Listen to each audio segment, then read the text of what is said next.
شروع اللہ کا نام لے کر جو بڑا مہربان نہایت رحم والا ہے۔ الف لام را، یہ کتاب روشن کی آیتیں ہیں۔ ہم نے اس قرآن کو عربی میں نازل کیا ہے تاکہ تم لوگ سمجھ سکو۔ اے پیغمبر، ہم اس قرآن کے ذریعے سے جو ہم نے تمہاری طرف بھیجا ہے تمہیں ایک نہایت اچھا قصہ سناتے ہیں، اور تم اس سے پہلے بے خبر تھے۔ جب یوسف نے اپنے والد سے کہا کہ ابا، میں نے خواب میں 11 ستاروں اور سورج اور چاند کو دیکھا ہے، دیکھتا کیا ہوں کہ وہ مجھے سجدہ کر رہی ہیں۔ انہوں نے کہا کہ بیٹا، اپنے خواب کا ذکر اپنے بھائیوں سے نہ کرنا، نہیں تو وہ تمہارے حق میں کوئی چال چلیں گے۔ کچھ شک نہیں کہ شیطان انسان کا کھلا دشمن ہے، اور اسی طرح اللہ تمہیں برگزیدہ و ممتاز کرے گا اور خواب کی باتوں کی تعبیر کا علم سکھائے گا، اور جس طرح اس نے اپنی نعمت پہلے تمہارے دادا پر دادا ابراہیم اور اسحاق پر پوری کی تھی، اسی طرح تم پر اور اولاد یعقوب پر پوری کرے گا۔ بے شک تمہارا پروردگار سب کچھ جاننے والا ہے، حکمت والا ہے۔ ہاں، یوسف اور ان کے بھائیوں کے قصے میں پوچھنے والوں کے لیے بہت سی نشانیاں ہیں۔ جب انہوں نے آپس میں تذکرہ کیا کہ یوسف اور اس کا بھائی ابا کو ہم سے زیادہ پیارے ہیں، حالانکہ ہم جماعت کی جماعت ہیں، کچھ شک نہیں کہ ابا کھلی غلطی پر ہیں۔ یوسف کو یا تو جان سے مار ڈالو یا کسی ملک میں پھینک آؤ، پھر ابا کی توجہ صرف تمہاری طرف ہو جائے گی، اور اس کے بعد تم نیک لوگوں میں ہو جاؤ گے۔ ان میں سے ایک کہنے والے نے کہا کہ یوسف کو جان سے نہ مارو، کسی اندھے کنویں میں ڈال دو کہ کوئی راہگیر اسے نکال کر کسی دوسرے ملک میں لے جائے گا۔ اگر تم کو کرنا ہی ہے تو یوں کرو۔ یہ مشورہ کر کے وہ اپنے والد سے کہنے لگے کہ ابا جان، کیا سبب ہے کہ آپ یوسف کے بارے میں ہمارا اعتبار نہیں کرتے؟ حالانکہ ہم اس کے خیر خواہ ہیں، کل اسے ہمارے ساتھ بھیج دیجئے کہ خوب میوے کھائے اور کھیلے کودے، ہم اس کے نگہبان ہیں۔ انہوں نے کہا کہ یہ امر مجھے غمناک کیے دیتا ہے کہ تم اسے لے جاؤ، یعنی وہ مجھ سے جدا ہو جائے، اور مجھے یہ بھی خوف ہے کہ تم کھیل میں اس سے غافل ہو جاؤ اور اسے بھیڑیا کھا جائے۔ وہ کہنے لگے کہ اگر ہماری موجودگی میں کہ ہم ایک طاقتور جماعت ہیں اسے بھیڑیا کھا گیا تو ہم بڑے نقصان میں پڑ گئے۔ غرض جب وہ اس کو لے گئے اور اس بات پر اتفاق کر لیا کہ اس کو اندھے کنویں میں ڈال دیں، اور ہم نے یوسف کی طرف وحی بھیجی کہ ایک وقت ایسا آئے گا کہ تم انہیں ان کے اس سلوک سے آگاہ کرو گے، اور ان کو اس وحی کی کچھ خبر نہ ہوگی۔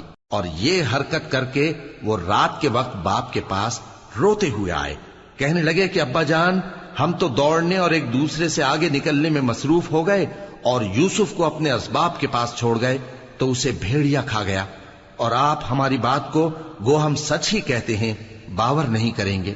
اور ان کے کرتے پر جھوٹ موٹ کا لہو بھی لگا لائے۔ یعقوب نے کہا کہ یوں نہیں ہے، بلکہ تم اپنے دل سے یہ بات بنا لائے ہو۔ اچھا، صبر کہ وہی خوب ہے، اور جو تم بیان کرتے ہو اس کے بارے میں اللہ ہی سے مدد چاہیے۔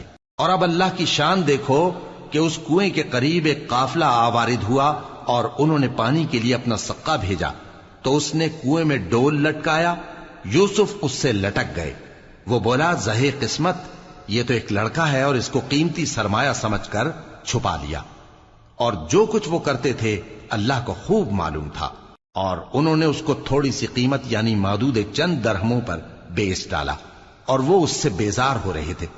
اور مصر میں جس شخص نے اس کو خریدا اس نے اپنی بیوی سے جس کا نام زلیخا تھا کہا کہ اس کو عزت و اکرام سے رکھو، عجب نہیں کہ یہ ہمیں فائدہ دے یا ہم اسے بیٹا بنا لیں۔ اس طرح ہم نے یوسف کو سرزمین مصر میں جگہ دی، اور غرض یہ تھی کہ ہم ان کو خواب کی باتوں کی تعبیر سکھائیں، اور اللہ اپنے کام پر غالب ہے لیکن اکثر لوگ نہیں جانتے۔ اور جب وہ اپنی جوانی کو پہنچے تو ہم نے ان کو دانائی اور علم عطا کیا، اور نیکوکاروں کو ہم اسی طرح بدلہ دیا کرتے ہیں۔ اور جس عورت کے گھر میں وہ رہتے تھے اس نے ان کو اپنی طرف مائل کرنا چاہا، اور دروازے بند کر کے کہنے لگی، یوسف جلدی آؤ۔ انہوں نے کہا کہ اللہ پناہ میں رکھے، وہ یعنی تمہارے میاں تو میرے آقا ہیں، انہوں نے مجھے اچھی طرح سے رکھا ہے، میں ایسا ظلم نہیں کر سکتا، بے شک ظالم لوگ فلاح نہیں پائیں گے۔ اور اس عورت نے ان کا قصد کیا اور انہوں نے اس کا قصد کیا۔ اگر وہ اپنے پروردگار کی نشانی نہ دیکھتے تو جو ہوتا سو ہوتا۔ یوں اس لیے کیا گیا کہ ہم ان سے برائی اور بے حیائی کو روک دیں، بے شک وہ ہمارے چنے ہوئے بندوں میں سے تھے۔ اور دونوں دروازے کی طرف بھاگے، آگے یوسف پیچھے زلیخا، اور عورت نے ان کا کرتا پیچھے سے پکڑ کر جو کھینچا تو پھاڑ ڈالا، اور دونوں کو دروازے کے پاس عورت کا خاوند مل گیا۔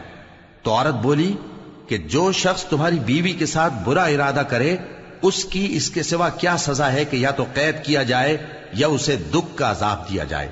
یوسف نے کہا اسی نے مجھ کو اپنی طرف مائل کرنا چاہا تھا، اور اس کے خاندان میں سے ایک گواہ نے گواہی دی کہ اگر اس کا کرتا آگے سے پھٹا ہو تو یہ سچی اور یوسف جھوٹا ہے، اور اگر کرتا پیچھے سے پھٹا ہو تو یہ جھوٹی اور وہ سچا ہے۔ سو جب اس کا کرتا دیکھا تو پیچھے سے پھٹا تھا، تب اس نے زلیخا سے کہا کہ یہ تمہارا ہی فریب ہے، اور کچھ شک نہیں کہ تم عورتوں کے فریب بڑے بھاری ہوتے ہیں۔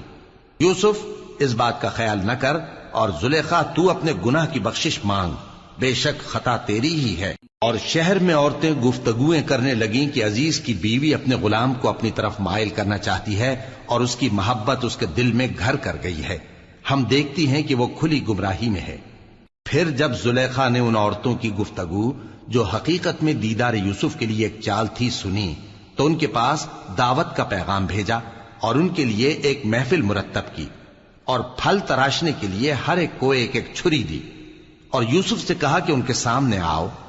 جب عورتوں نے ان کو دیکھا تو ان کا روب حسن ان پر ایسا چھا گیا کہ پھل تراشتے تراشتے اپنے ہاتھ کاٹ لیے۔